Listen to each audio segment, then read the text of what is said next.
Next topic है अपना article 125 और इसका सब्जेक्ट है सैलरी।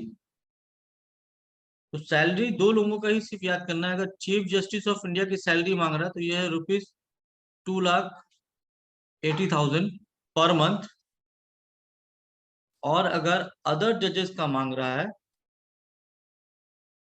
तो ये है ₹2,50,000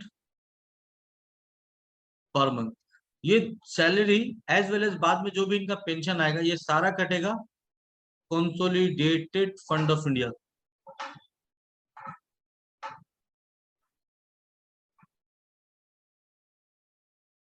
कंसोलिडेटेड फंड ऑफ इंडिया। ना why consolidated fund of India?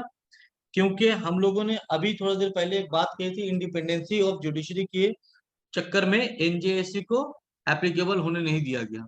अब इंडिपेंडेंसी क्या है? देखिए, आप किसी भी आईएएस ऑफिसर, आईपीएस ऑफिसर या कोई भी क्लर्क वगैरह को गवर्नमेंट के खिलाफ बात करते हुए नहीं सुने होंगे। उसकी एक मजबूरी है।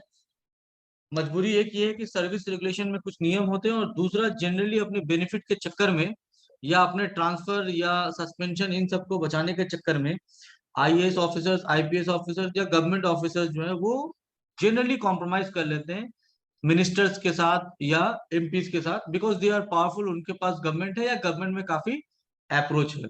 करप्शन बढ़ने की एक बहुत बड़ी वजह यह है। नतीजा क्या होता है कि गवर्नमेंट अगर गलत भी कर रही है तो उसको एडमिनिस्ट्रेशन की तरफ से कोई भी रोकने वाला नहीं है, क्योंकि वो गवर्नमेंट के अंडर में काम कर रही है या फॉर सम रीजन कॉम्प्रोमाइज है या डरी हुई है।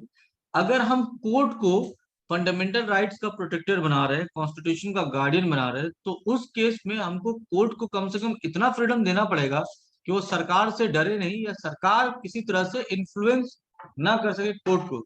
अभी इंडिविजुअली अगर कोई जज कॉम्प्रोमाइज हो जा रहा है या सरकार के साथ मिल जा रहा है, ये एक अलग प्रॉब्लम है, इंडिविजुअली अगर मिल रहा है तो। लेकिन प्रिंसिपली किसी भी जज को इतना इंडिपेंडेंस देकर रखा है, इतना सेफ्टी देकर रखा है कि वो सरकार से डरे नहीं। फॉर एग्जाम्पल, किसी भी जज की सैलरी उसके टर्म के बीच में कम नहीं हो सकती है, बढ़ाई जा सकती है, घटाई नहीं जा सकती है, काटी नहीं जा सकती है, बंद नहीं की जा सकती है। अगर आप जज ऑफ सुप्रीम कोर्ट बन गए हैं तो आपको ये सैलरी दिया जाएगा। एज वेल एज रिटायरमेंट के बाद जो पेंशन भी होगा वो भी कम नहीं किया जा सकता।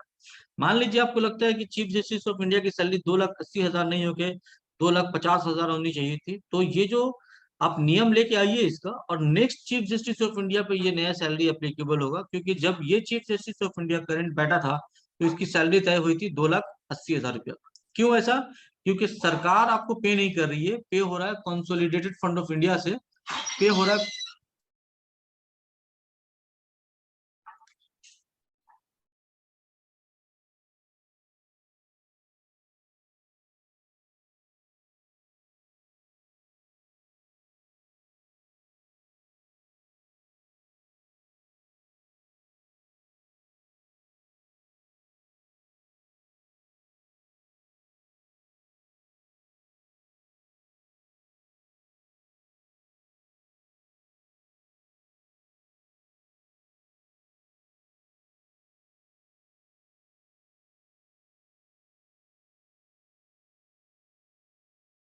मैं 2 मिनट का मेरे को टाइम दो, कुछ इशू हुआ है, मैं सेटल करके आता हूँ, ठीक है?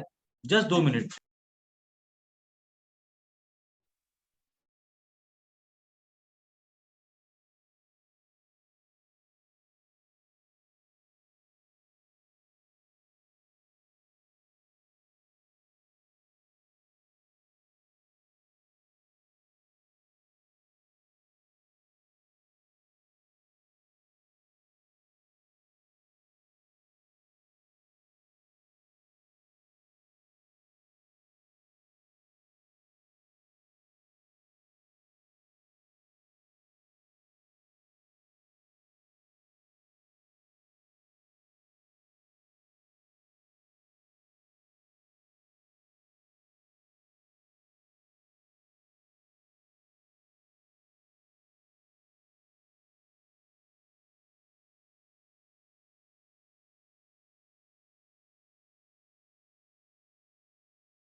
तो अब इंडिपेंडेंसी की बात ये रही कि अगर आपको डर नहीं होगा सरकार का कि आपका सरकार आपकी सैलरी काट ले, आपका पेंशन काट ले, आपके बेसिक एम्यूनिटीज जो या अलाउंसेस बोले गए हैं वो काट ले, फैसिलिटीज काट ले, तो आप सरकार से डरेंगे नहीं। और इसी तरह से ना आपका पेंशन, ना आपकी सैलरी, ना आपका ट्रांसफर, ना आपका प्रमोशन, इन सब में से किसी पे भी सरकार का कोई रोल नहीं है। और इसी इंडिपेंडेंसी के तहत सुप्रीम कोर्ट के जजेस को या हाई कोर्ट के जजेस को आगे जाकर पढ़ेंगे, इतना फ्रीडम दिया गया है कि आप टेंशन फ्री होकर काम कीजिए। और यही वजह है कि कोई नहीं तो कॉन्स्टिट्यूशनल बॉडीज एटलीस्ट, और उनमें भी कोई नहीं तो at least Supreme Court of India और High Court of India government को आड़े हाथों लेती रहती है, गवर्नमेंट को कुछ नहीं समझती है, बिकॉज हम गवर्नमेंट के लिए काम नहीं कर रहे। वेयर एज अगर आप आईएएस ऑफिसर या आईपीएस या आईएफएस इन सब को आप देखेंगे या आईआरएस को देखेंगे, तो इन सब के साथ एक मसला ये रहता है कि गवर्नमेंट एम्प्लॉय है, तो गवर्नमेंट के खिलाफ बोल पाना थोड़ा मुश्किल हो जाता है। कोई डाउट है तो बोलो यहीं पे।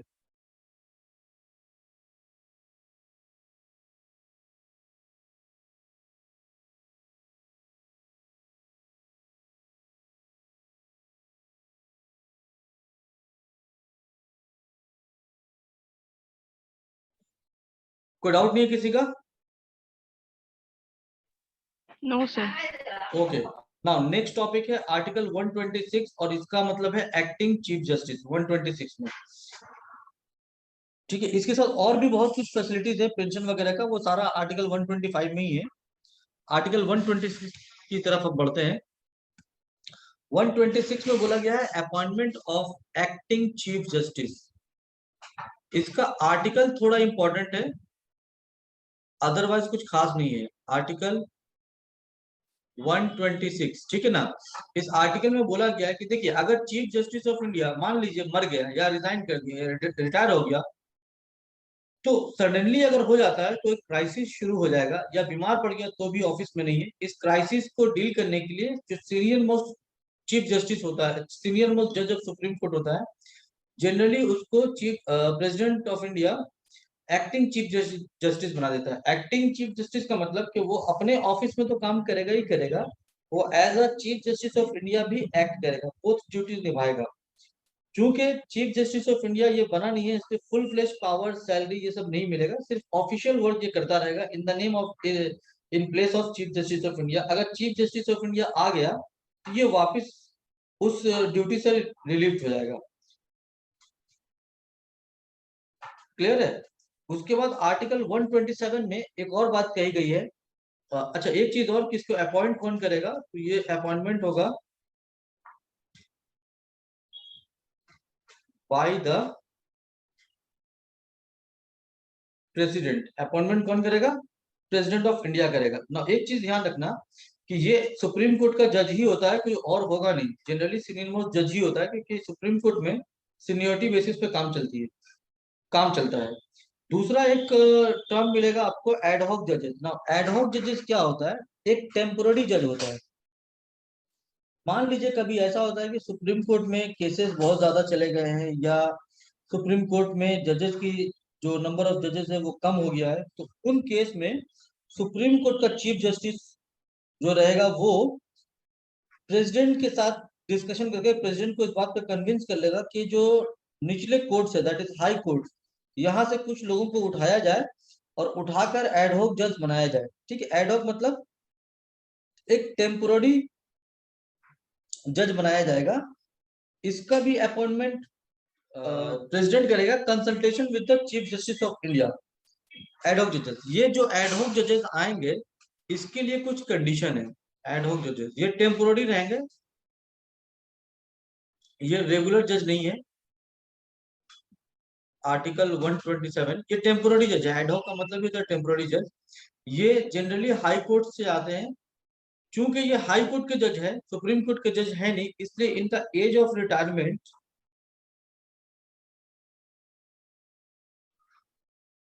62 ईयर्स ही होगा, 65 ईयर्स नहीं होगा। क्यों नहीं होगा? क्योंकि 65 ईयर्स एज ऑफ रिटायरमेंट है सुप्रीम कोर्ट के जजेस का, और हाई कोर्ट के जजेस का एज ऑफ रिटायरमेंट है 62 years.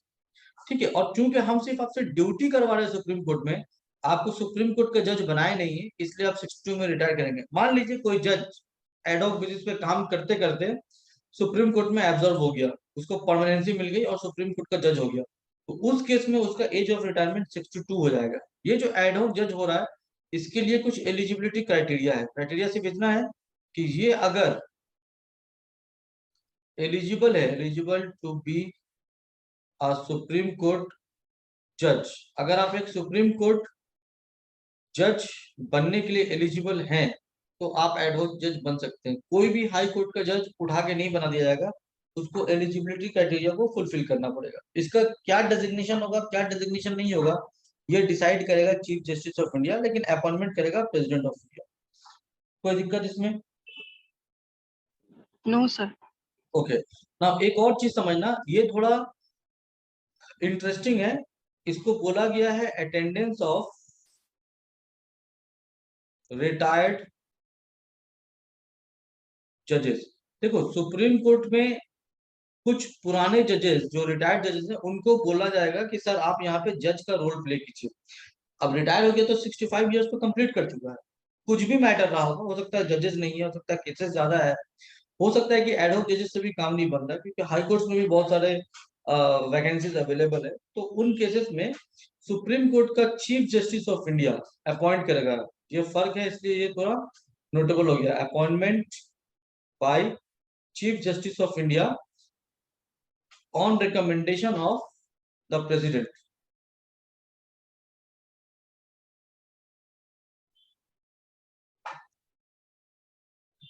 on recommendation of the president।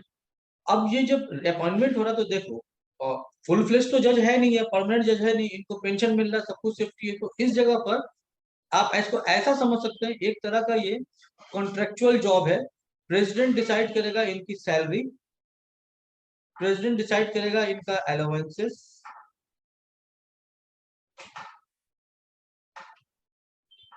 President he decide करेगा इनके टर्म्स एंड कंडीशंस, कि आप क्या काम करेंगे, कैसे काम करेंगे, क्या सैलरी मिलेगी, क्या फैसिलिटीज मिलेगी, एक से जो भी है। सिर्फ appointment chief justice of India कर रहा है ना। ये रिटायर्ड जजेस सिर्फ सुप्रीम कोर्ट के रिटायर्ड जजेस होंगे, या फिर कोई ऐसे जज जो फिर कोई हाई कोर्ट का जज होगा, रिटायर्ड जज जो सुप्रीम कोर्ट का जज बनने के लिए एलिजिबल था। इतना याद रखना कि सुप्रीम कोर्ट में वही जाएगा जो सुप्रीम कोर्ट में जाने के लिए एलिजिबल होगा। तो अगर आप रिटायर्ड जजेस को भी बुला रहे हैं तो उस केस में eligibility criteria must be maintain. अगला एक टर्म याद रखना यहाँ पर, अगला एक इंफॉर्मेशन कि ये जो जजेस हैं इनको इनको कंसेंट विथ देयर कंसेंट, मतलब आप फोर्स नहीं कर सकते हैं, आप सिर्फ उनको बोल सकते हैं कि सर हम हमें अपॉइंट करना चाह रहे हैं, क्योंकि ये सीनियर है तो चीफ जस्टिस ऑफ इंडिया से भी सीनियरिटी में आगे है, बट पोस्ट में नहीं, क्योंकि चीफ जस्टिस ऑफ इंडिया थे तो उनको एक ऑनर देना पड़ता है। ठीक है, और ये ऑनर के लिए उनसे पूछा जाता है कि अगर वो चाहे कि वो इस तरह से सुप्रीम कोर्ट में एक सर्विस देना चाहते हैं और वो राजी हो जाएंगे अगर, तभी उनका अपॉइंटमेंट होगा। फोर्सफुल नहीं कर सकते आप, एडहॉक जजेस को उठा के बुला सकते हैं because they are in service. आप सुप्रीम कोर्ट के जज को कुछ भी कर सकते हैं because they are in service, but those who are retired वो इन सर्विस नहीं है, इसलिए उनका कॉन्सेंट बहुत जरूरी है। इस दौरान उनको पावर सुप्रीम कोर्ट के जज का नहीं मिलेगा, उनको प्रिविलेज सुप्रीम कोर्ट के जज का नहीं मिलेगा, इनको फ्रीडम, इंडिपेंडेंसी कुछ भी सुप्रीम कोर्ट के जज की तरह नहीं मिलेगा, क्योंकि आपके पास खोने के लिए एक्चुअली कुछ नहीं है, आपसे पार है, तो गवर्नमेंट का इन्फ्लुएंस आपको होने वाला है भी नहीं। हाँ, लेकिन जो प्रेसिडेंट से टर्म्स एंड कंडीशंस हो रहा है ये अपनी जगह पर मेंटेन किया जाएगा।